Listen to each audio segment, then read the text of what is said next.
Mes chers collègues, la situation liée à l'évolution dans notre pays de la maladie à coronavirus, Covid-19, m'amène à nouveau à m'adresser à vous. Cette maladie, apparue en décembre 2019, est devenue une pandémie, c'est-à-dire une épidémie à l'échelle mondiale. Les chiffres parlent d'eux-mêmes. À la date d'aujourd'hui, le Covid-19 a envahi plus de 140 pays, dont le Sénégal. Le nombre de personnes infectées s'élève à plus de 340 000. À ce jour, le Covid-19 a tué plus de 15 000 personnes, plongeant des familles entières dans le deuil et le désarroi. Ce moment est inédit dans l'histoire de l'humanité.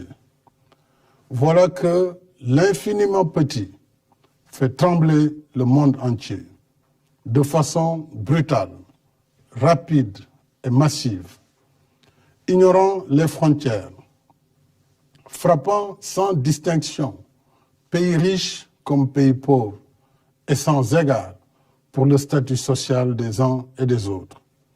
Gouvernants et gouvernés, riches ou pauvres, personne n'est à l'abri du Covid-19. Depuis 3 mois, une véritable guerre mondiale s'est déclenchée contre cet ennemi commun. Notre pays n'est pas en reste. Ce soir, mes pensées vont d'abord aux malades du Covid-19. Je leur exprime toute mon affection et mes vœux de prompt rétablissement. J'encourage le ministre de la Santé et de l'Action sociale et l'ensemble de ses équipes dans la tâche difficile qu'ils mènent de jour et de nuit. Un personnel médical et paramédical dévoué est au front d'une lutte sans merci contre le Covid-19 pour notre salut. À tous ces braves hommes et femmes, je renouvelle mes remerciements et mon soutien dans ce combat risqué contre un ennemi vicieux, mortel et invisible à l'œil nu. Je salue nos forces de défense et de sécurité, ainsi que toutes les bonnes volontés mobilisées dans la lutte contre le Covid-19.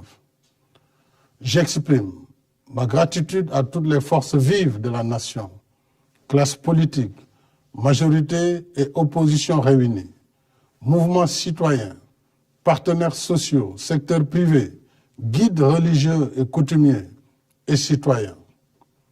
Vous êtes nombreux à soutenir l'élan national de riposte contre le Covid-19. Depuis l'apparition du premier cas, le 2 mars dernier, le gouvernement a mis en place un plan de contingentement en cours pour endiguer la progression de la maladie. Mais de toute évidence, nous n'y sommes pas encore parvenus. Au contraire, d'un premier cas déclaré le 2 mars, nous en sommes aujourd'hui à 71 malades sous traitement dans les 4 arrondissements de Dakar, ainsi qu'à Mbao, Yeumbeul, Guédiawaye, Rufisque, Touba, Mbour, Thiès, Popenguine, Saint-Louis et Ziguinchor. 1561 personnes en contact avec la maladie sont présentement suivies et seront désormais confinées dans des réceptifs hôteliers par le ministère de la Santé et de l'Action sociale. L'épidémie qui était confinée à un seul foyer s'est étendue à d'autres localités du pays. C'est dire que le virus gagne du terrain. J'ajoute qu'à ce jour, il n'y a ni vaccin, ni médicaments homologués contre le Covid-19. Ce soir, mes chers compatriotes, et je vous le dis avec solennité, l'heure est grave. La vitesse de progression de la maladie nous impose de relever le niveau de la riposte. À défaut, nous courons un sérieux risque de calamité publique. En conséquence, en vertu de l'article 69 de la Constitution et de la loi 69-29 du 29 avril 1969, à compter de ce soir à minuit, je déclare l'état d'urgence sur l'ensemble du territoire national. Le gouvernement, les autorités administratives et l'ensemble des services de l'État concernés prendront toutes les dispositions nécessaires à l'application sans délai du décret sur l'état d'urgence. J'ordonne les forces de défense et de sécurité de se tenir prêtes en vue de l'exécution immédiate et stricte des mesures édictées sur l'étendue du territoire national.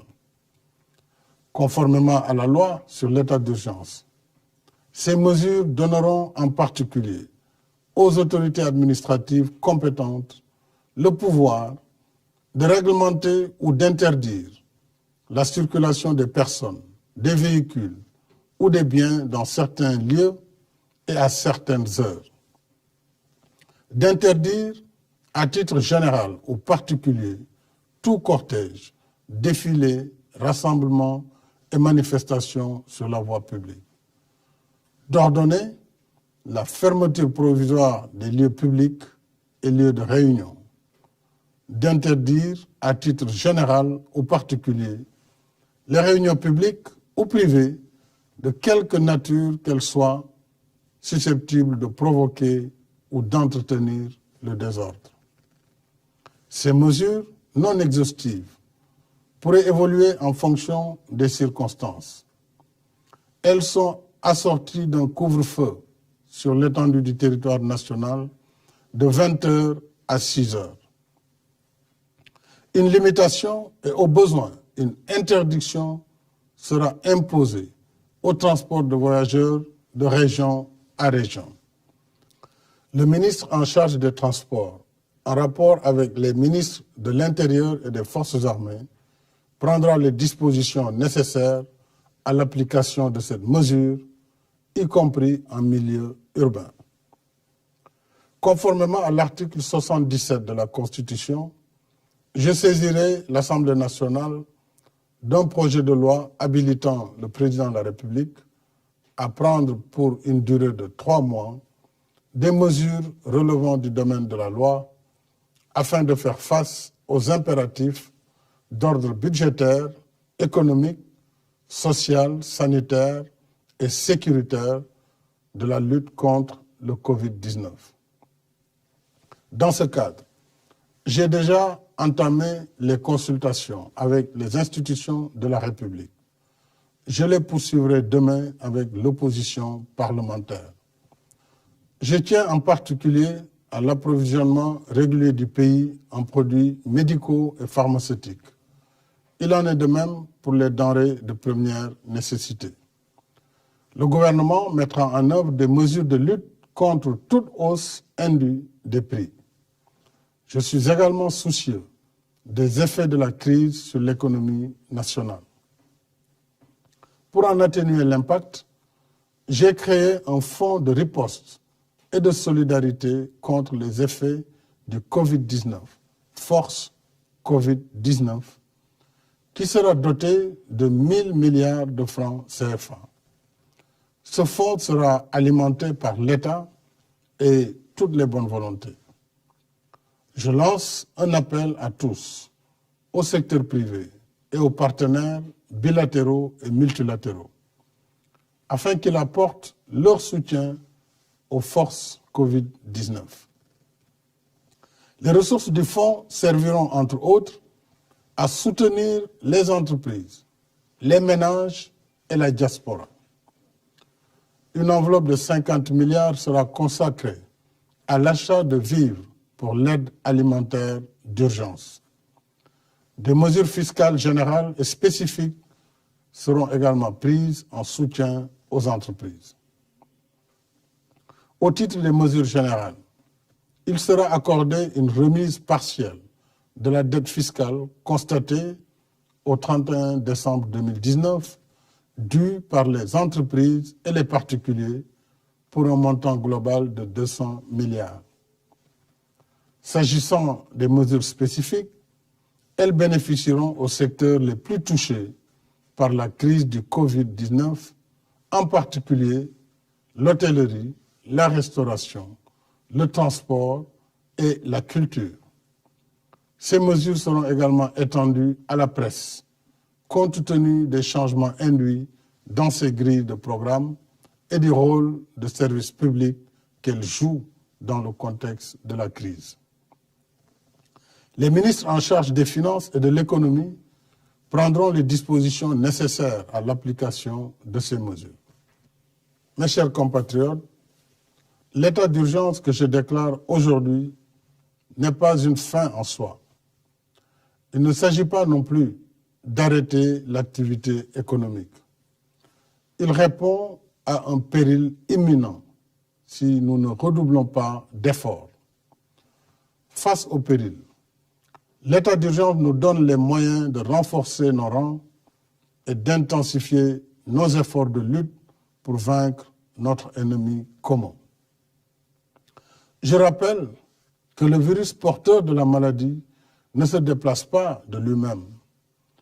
Il circule à travers les personnes qui le portent, qui le déposent dans différents endroits et qui le transmettent ainsi à d'autres. Par conséquent, en limitant nos déplacements et nos rassemblements, nous arrêtons la circulation du virus. Si nous le faisons, nous avons la chance de gagner le combat contre le Covid-19.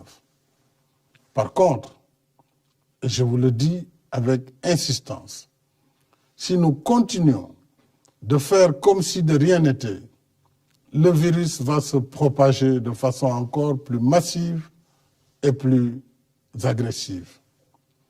Et malgré leur dévouement, nos personnels de santé seront alors débordés et ne pourront plus contenir la situation.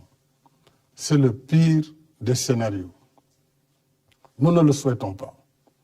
Alors, j'en appelle à une prise de conscience nationale sur la gravité de la situation. J'en appelle à la responsabilité de chacun et de chacune. J'en appelle à l'esprit citoyen et patriotique de toutes et de tous. Limitons nos déplacements. Évitons les rassemblements de quelque nature qu'ils soient.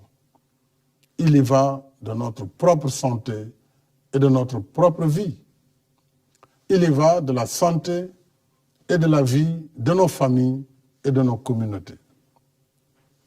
Mobilisons-nous, mes chers compatriotes.